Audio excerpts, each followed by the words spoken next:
Bismillahirrahmanirrahim. Assalamualaikum warahmatullahi wabarakatuh. Waalaikumsalam warahmatullahi wabarakatuh.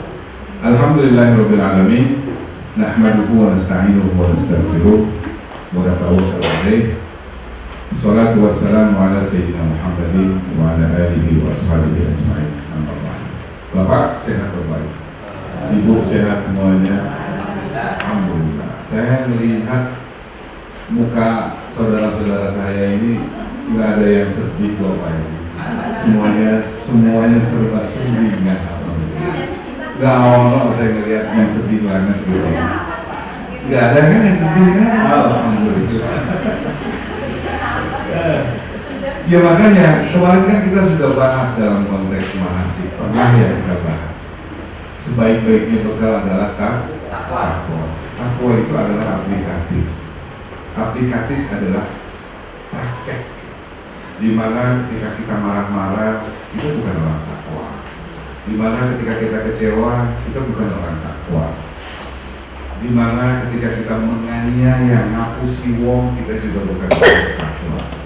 Ya, itulah semua adalah ciri-ciri yang Allah inginkan untuk kita hidup di dalam dunia ini, agar semua manusia itu bersinergi dengan kedamaian yang Allah mau. Sekarang berapa banyak orang yang rajin sholatnya 5 waktu ke masjid, tapi pulang dari sholat di masjid subuhan, kemudian tengker berantem antar tetangga. Pernah dengar kayak gini? Sering kan? Ini nggak jauh, baru aja kejadian kemarin saya pulang umroh, tetangga saya di komplek. Saya berpikir begini, apakah sudah mengena dengan 5 waktunya yang dilakukan selalu setiap hari? Subuhnya, zuhurnya, asarnya, maghrib, isyaknya, untuk perilaku manusianya ya Allah inginkan bagaimana dia bersosial. Ini belum kita temukan sampai saat ini. Hanya kulit yang kita rasakan, tapi kan Allah maunya daging dan isinya. Allah tuh mau adalah real prakteknya kita untuk membuat kedamaian dalam hidup kita di dunia ini. Nah, justru adanya penyakit-penyakit yang sekarang kita dengar yang namanya Mbak Corona, karena Corona kayak nama perempuan. Kemarin jamaah 1000 orang, di antara dari 1000 jamaah yang kemarin umroh terakhir PT Aufa, itu ada salah satu namanya Ibu Corona. Ini benar adanya, dan saya baru paham itu ketika check-in di Jeddah, mau pulang, mau masuk hotel, mau masuk kamar, saya panggil satu-satu. Itu posisinya ada di bis 6 kalau nggak salah. Ketika saya mau bagikan kunci, namanya Ibu Corona. Semua orang lagi ramai gitu. Semua orang tertawa, semua orang tersenyum dengan mendengar kata-kata Corona. Corona ini adalah akibat dari perbuatan tangan-tangan manusia yang ingin membuat kerusakan di muka bumi. Allah sudah statementkan jauh-jauh hari di dalam Al-Quran. Zaharul fasad fil barri wal bahri. Nanti yang namanya kehidupan manusia itu, yang takwa itu sedikit sekali, yang tidak takwa itu mayoritas. Di antara ketidaktakwaan itu, manusia akan berbuat ulah kerusakan di muka bumi ini. Dari ataskah, dari bawahkah, itu kata Allah. Nah, Allah tidak semata-mata memberikan wacana penyakit yang namanya Corona ini berat begitu aja. Kata tadi Pak Ustadz, kun fayakun jadi Corona. Oh enggak, kun dan fayakun itu adalah proses present tense. Kalau bahasa Indonesianya adalah proses yang berkontinu selalu dan mungkin akan terjadi dengan akibat perbuatan manusia. Nah, di antara sekian banyak umat manusia di bumi ini, Bapak Ibu, itu nggak semuanya takwa. Kalau Allah berfirman itu, sedikit sekali orang yang bersyukur, sedikit sekali orang yang berterima kasih, sedikit sekali orang yang bertakwa, dan lebih dominan orang-orang yang tidak bertakwa dan orang-orang yang tidak bersyukur. Nah, mereka inilah yang membuat ulah-ulah deposit kejelekan untuk membuat yang namanya kerusakan di muka bumi. Bapak Ibu kalau mau tahu sejujurnya ya, penyakit corona ini adalah handmade-nya manusia dalam rangka membuat kerusakan di muka bumi ini yang kemudian berpengaruh dalam skala global internasional, bukan di Indonesia saja. Ini sudah mewabah ke berbagai macam negara yang ada di muka bumi ini. Sekarang semua kebaikan Allah akan balas dengan kebaikan, semua kejelekan Allah akan balas dengan kejelekan. Inilah bukti nyatanya ketika banyak dari jumlah manusia yang membuat kerusakan di muka bumi ini, imbasnya bukan kita saja orang baik, orang yang nggak ngerti apa-apa juga akhirnya kena imbasnya. Makanya benar, dosanya pezina tetangga itu akan menjadi tanggung jawab 40 rumah sekitarnya. Yuk benar, ketika seseorang membuat kerusakan dengan zinanya, yang ngerasain siksanya 40 rumah sekitarnya. Gak pandang bulu Allah itu. Nah justru ketika kita berbuat satu kebaikan, bukan 40 rumah yang akan merasakan kebaikan itu, tapi seluruh manusia di dunia ini, bukan keluarganya, kebaikan itu pun akan merasakan. Itulah yang namanya manajemen Allah. Kemarin tanggal 22 Februari kita sudah memberangkatkan program Umroh Milad VT Aufa Duta Wisata atau program ulang tahunnya Aufa Tour yang ke-15 yang kita adakan. Program ini setiap setahun sekali dengan jumlah yang cukup banyak, 1000 orang. Dan kebetulan saya dan tim panitia berangkat duluan itu tanggal 18 Februari yang lalu. Berarti kemarin 18 hari yang lalu atau 20 hari yang lalu saya mulai perjalanan perdana mempersiapkan 1000 manusia untuk munajat dan untuk berusaha mendekatkan diri kepada Allah dalam program ulang tahun Aufa. Berangkatlah tanggal 22 Februari. Akhir dari perjalanan grup Milad itu, kloter akhirnya tanggal 26 Februari. Nah, 26 Februari itu jumlahnya kurang lebih terakhir ada 6 bis, 6 kurang lebih berapa? 200 sekian jamaah. Itu yang program terakhir. Nah, setelah mereka masuk Mekah malam harinya, kemudian mulailah proses semua jamaah 1000 Aufa itu masuk ke Mekah dan kita buat acara momen di Mekah syukuran. Sebelum acara syukuran itu, saya dan teman-teman di grup Asosiasi Umroh dan Haji iseng-iseng melihat di WA ada wacana, kenapa kok sistem umroh ini ditutup, tidak ada data ya. Sedangkan kita punya program perjalanan itu ada tanggal 9 dan 10 Maret kemarin. Itu sudah visa loh Ibu, sudah isu visa. Pokoknya sudah beres lah. Tiketnya waktu itu pakai Garuda dari Banjarmasin, kemudian yang satu dengan Saudi Airlines. Nah, ketika wacana di grup WA asosiasi itu saya lihat, tiba-tiba kok ini bukan semacam pemulihan sistem ya. Biasanya sistem itu ada pemulihan seminggu sekali. Jadi di off-kan karena ada maintenance. Maintenance itu perbaikan sistem. Cuma kok ini ketika teman-teman banyak berkomentar, kok data hilang semua? Ya, kok data hilang semua? Saya di Mekah akhirnya saya telepon staf saya yang di kantor yang memegang sistem umroh visa. Saya tanya, Mas Nur Halid, tolong buka dong sistem, coba cek semua grup-grup kita yang tanggal 9 dan 10, infonya kok kehilang semua, infonya kok habis data semuanya kan. Pas dibuka sama orang kantor saya, Pak kok ini nggak ada data semua ngeblank, ada apa? Mungkin maintenance Pak, perbaikan. Saya bilang nggak, perbaikan nggak mungkin sampai hilang. Yang sudah ada visanya itu nggak akan pernah bisa hilang kalaupun ada maintenance atau perbaikan. Disitulah kecurigaan saya mulai muncul walaupun belum ada wacana-wacana resmi dari pemerintah Saudi dan pemerintah Indonesia. Akhirnya Saya istirahat tapi nggak bisa istirahat. Ada jamaah yang meninggal ketika itu lagi tawaf, tiba-tiba jantungan dia jatuh. Nah, kemudian kita proses sampai ke pemandian, sampai ke pemakaman. Selesai, saya mulai lihat grup banyak sekali rame, umroh ditutup sementara. Ya, saya akhirnya tidak heran. Kenapa tidak heran? Karena sudah komunikasi dengan sistem yang ada. Closing. Akhirnya saya pertama kali telepon ketika itu, saya menelpon rekan partner visa di Saudi, namanya Muassasah. Muassasah kita itu adalah Dalil Lil Ma'alim, nama PT-nya. Nah, saya kontak dengan mereka dan komunikasi, benar adanya. Sementara pemerintah Saudi menutup proses umroh maupun kedatangan ziarah maupun apapun, semua jenis visa sudah tidak diterima oleh Saudi.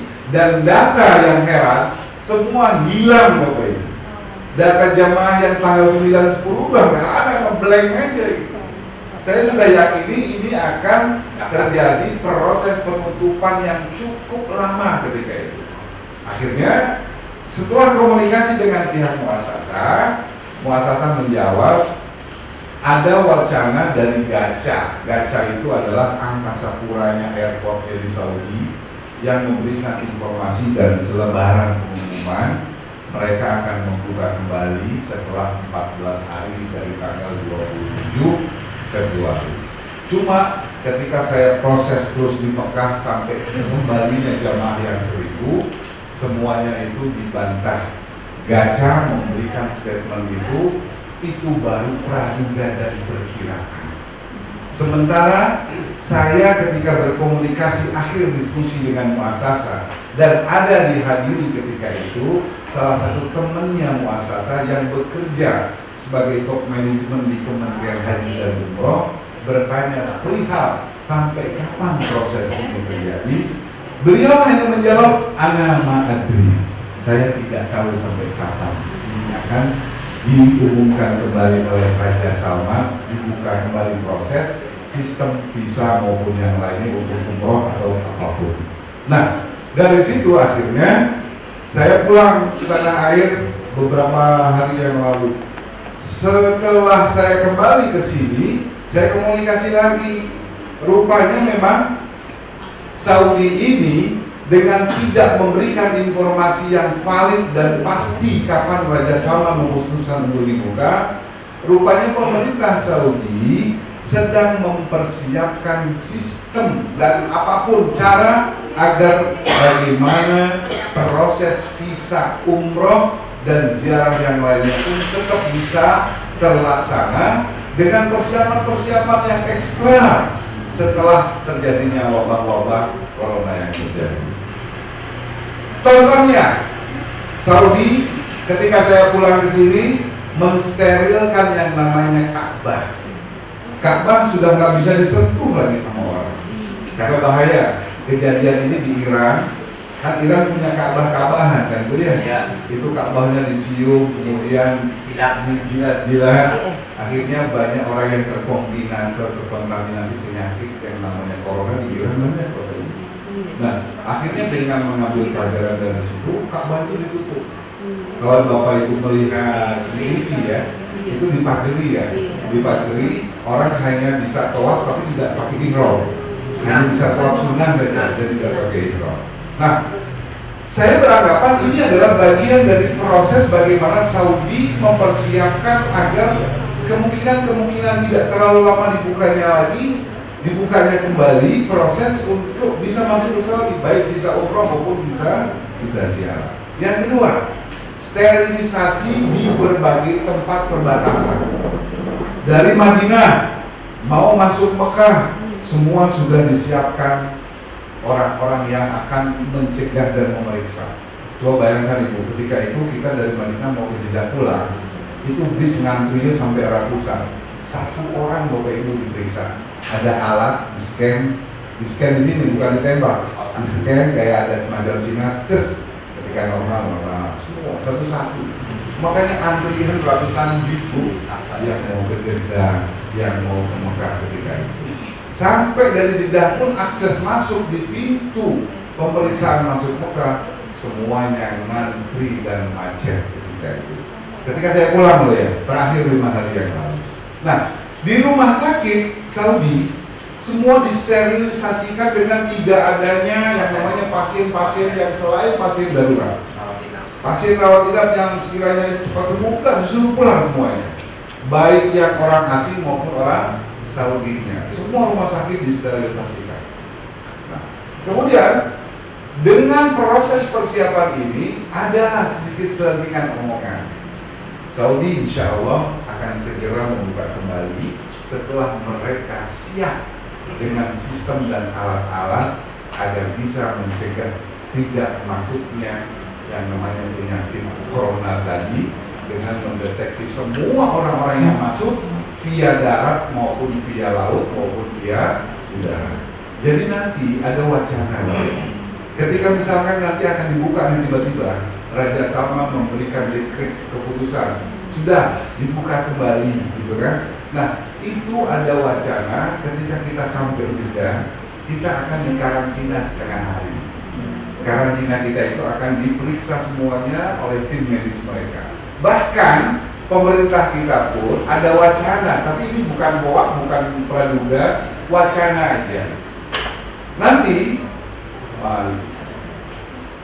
orang yang akan umroh atau haji itu diperlukan yang namanya satu dokumen hasil medical check up, bukan rutin meningitis lagi, medical check up yang semua nanti Bapak Ibu bisa lakukan di daerah masing-masing, karena medical check up itu banyak di rumah sakit masing-masing. Nah, itu sebagai tanda bahwasanya orang yang masuk ke Saudi tidak berpengaruh dengan penyakit yang namanya corona tadi. Nah, itu ada wacana ke arah sana. Dari apa yang saya paparkan tadi Bapak Ibu, secara keseluruhan dunia itu tidak diperbolehkan sementara ini untuk masuk ke negara Saudi dalam proses umroh maupun apapun. Cuma kita jelaskan juga mekanisme dan sebagainya tentang reschedulingnya. Alhamdulillah semuanya pun masih dalam sama menanti pengumuman dari negara Saudi tentang proses kapan kembali dibukanya proses visa umroh ini. Bapak Ibu, sebelum saya lanjutkan, mungkin ada beberapa hal yang Bapak Ibu ingin tanyakan. Saya rasa saya tidak banyak berstatement tentang ini. Ini adalah gejala yang mendunia. Satu pun tidak bisa masuk dari berbagai macam dunia ke negara Saudi. Visa apapun, bukan umroh saja, visa ziarah, visa bisnis, semua penerbangan ke negara Saudi kosong, tidak ada penumpangnya. Tapi dari Saudi ke tanah air itu masih proses pemulangan jamaah terakhir kemarin mengosongkan semua orang-orang di Indonesia. Tanggal saya berangkat aja di Madinah, itu yang biasa satu hotel itu isinya 1000 manusia, itu cuma 30 orang. Ada saya mampir ke hotel satu lagi, isinya 25, ada yang masih 40, macam-macam. Jadi sudah benar-benar dihabisi, orang yang akan pulang itu benar-benar disuruh pulang. Bahkan kemarin ada edaran baru dari Kementerian Haji dan Umroh, kalau memang schedule tiket pulangnya masih lama, dipercepat. Saya rasa ini adalah bagian dari mereka mempersiapkan bagaimana kosong itu sistem mereka siap gitu. Dengan kosongnya di sana, bagaimana mereka menyiapkan sistem dan alat agar nanti segera dibuka itu sudah ready dan siap. Saya rasa mungkin begitu. Orang-orang pemerintah Saudi menyiapkan apa yang kita inginkan yang terbaik buat kita dan kemaslahatan seluruh umat Muslim yang ada di dunia ini. Itu saja Bapak Ibu. Saya rasa sekarang saya mau buka pertanyaan aja dari Bapak Ibu perihal masalah ini. Secara keseluruhan dari apa yang saya sampaikan, jadi mohon maaf lahir batin, kita tidak bisa sampai benar-benar berangkat di tanggal 21 ya kalau dari Indonesia, 21 Maret ini, karena kemungkinan Maret ini sampai akhir benar-benar tidak akan dibuka. Tapi toh misalkan nanti ada prosesnya sebelum tanggal 21, ketika mepet 2 hari, kita pun langsung informasikan, mudah-mudahan kita bisa segera membuat proses perjalanan reschedule baru dan insya Allah akan saya usahakan. Doakan untuk kita semua, semoga Allah memberikan kemudahan untuk kita semua. Tadi Ustaz bilang kalau ada Bapak Ibu yang mau syukuran, ya monggo syukuran. Syukuran itu tidak harus nunggu umroh Bapak Ibu. Kan kemarin sudah kita bahas, orang yang bertakwa itu adalah orang yang tidak pelit. Dia punya harta, dia berbagi, bentuk dia berbagi, mau dengan syukuran kan, mau dengan apa, ya nggak ada masalah Bapak Ibu. Toh semua ini bukan tidak jadi berangkat, jadi berangkat hanya waktunya yang tertunda karena sistem yang tidak dibuka oleh server. Itu saja. Bapak Ibu mau syukuran dia monggo, sekalian mungkin munajat doa sama-sama dengan para undangan. Semoga diketuklah pemerintah Saudi untuk segera merealisasikan ini dan diketuk semua orang-orang yang membuat kemudaratan ini agar bertaubat gitu Bapak Ibu ya, agar benar-benar hilang penyakit yang sekarang sedang ramai dibicarakan. Baik, itu saja Bapak Ibu. Ada pertanyaan silakan. Gini Pak, saya mau tanya, tadi Bapak ngendikonya kan katanya mau puasa ya, kita berangkat. Apakah tidak berat kalau kita puasa ke sana? Ini juga saya akan menjawab wacana yang terjadi ini karena mereka Saudi sedang mempersiapkan segala sesuatunya dan Sya'ban itu akan dibuka. Kita akan berusaha semaksimal mungkin agar proses pemberangkatannya itu sebelum Ramadan. Jadi kenapa kalau nggak di Ramadan? Kalau Ramadan ya jujur Bapak Ibu, harga hotelnya 10 kali lipat harga hotelnya 10 kali lipat. Saya nggak bisa nalahin banyak kalau 10 kali lipat gitu ya. Minggu pertama, minggu kedua, minggu ketiga udah beda lah pokoknya. Harga tiketnya juga sudah berbeda. Ini kita bicara sebelum Ramadan. Insya Allah di Sya'ban ketika sudah dibuka, saya akan bersinergi dengan teman-teman dan berusaha agar semuanya kita bisa selesai proses pemberangkatan sebelum Ramadan. Jadi intinya yang Aqsa dan Turki insya Allah mudah-mudahan Sya'ban Ramadan Open itu akan menjadi standar kembali lagi sesuai jadwal. Ada lagi? Ya, silahkan. Saya tadi menggarisbawahi pertanyaan dari Bapak Wahyudin. Siap. Di mana tadi ada pertanyaan mengenai pemberangkatan sebelum Ramadan.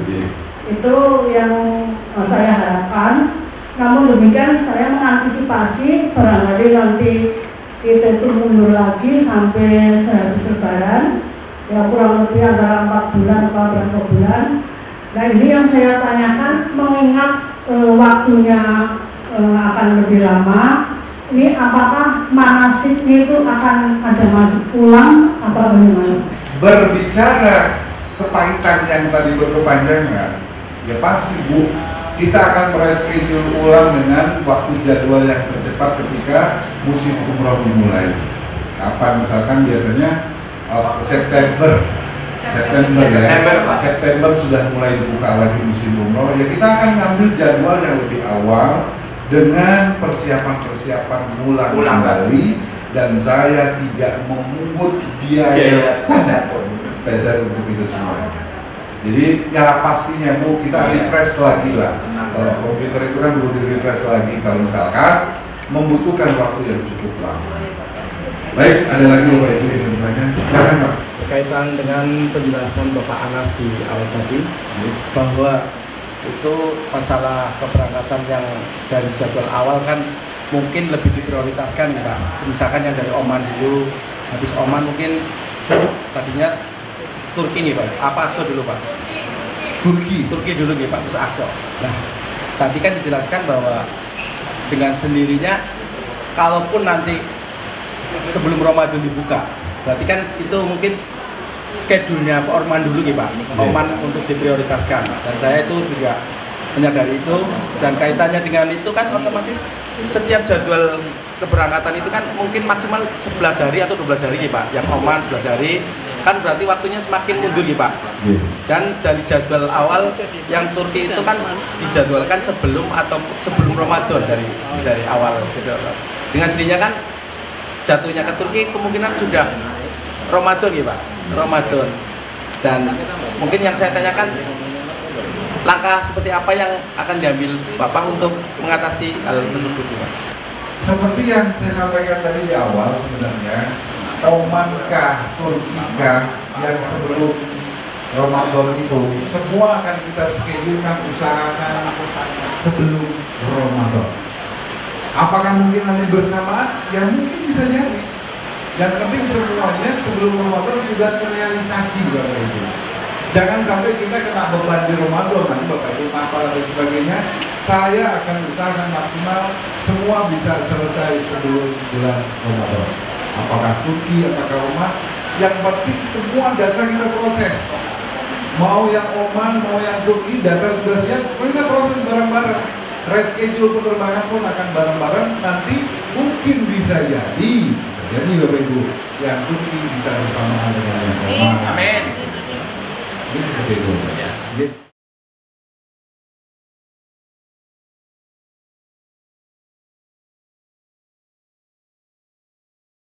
Allah